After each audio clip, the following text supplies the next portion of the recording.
This screenshot shows a packet capture using Wireshark and the network layer information from an IPv6 conversation. Let's take a look at it. In this screenshot, we can see that the highlighted packet is packet number 46, and that the source address up here in the packet list window shows that it is a global unicast IPv6 address. You can see this starting with the 2001:6F8. The destination address is also a global unicast address, 2001:6F8 900, and so on. And if we look over in the protocol field, we see that at the upper layers, this is a TCP packet, and that it's an attempt to establish an initial communication with an HTTP web server. If we look down in the network layer information area, you can see that the IPv6 information has been expanded. Let's take a look at some of the protocol field information for Internet Protocol version 6. First of all, you can see that the amount of information in the IPv6 header is much smaller than in the IPv4 header. Now, there are some interesting features. For one, you can see that the version field is the same. In this case, it says 6, identifying this packet as IPv6. We can also see the binary 6 here. The next field is the traffic class field.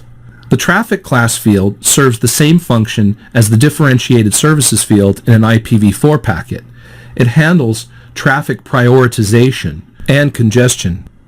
The next section you can see is the flow label. The flow label field is a new field for the IPv6 protocol. Its purpose is to maintain the same packet flows through routers and switches so as to help real-time applications that need packets to arrive in the same order. You can see the next field is the payload length field.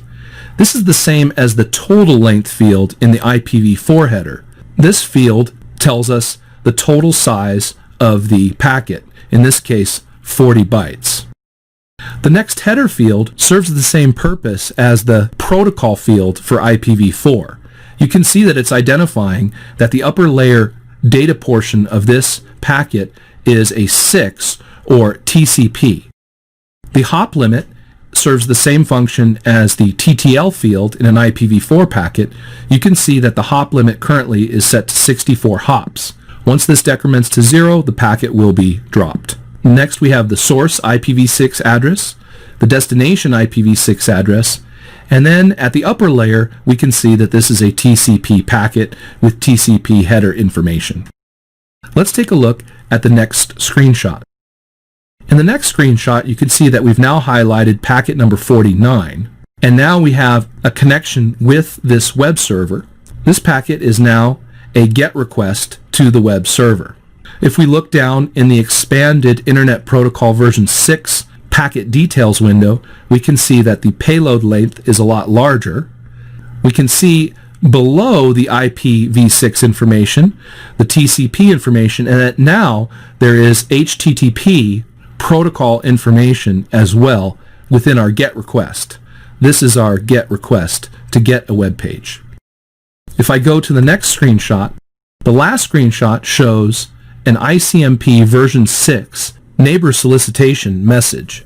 If we look up in the window at the highlighted packet here in packet number 1, we'll see that the source address this time is not a global unicast IPv6 address, but a link local address. We can tell that from the FE80 here.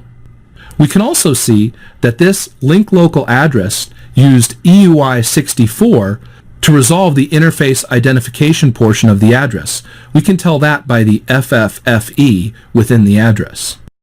The destination address is an FF02 IPv6 address, indicating that this is a multicast packet.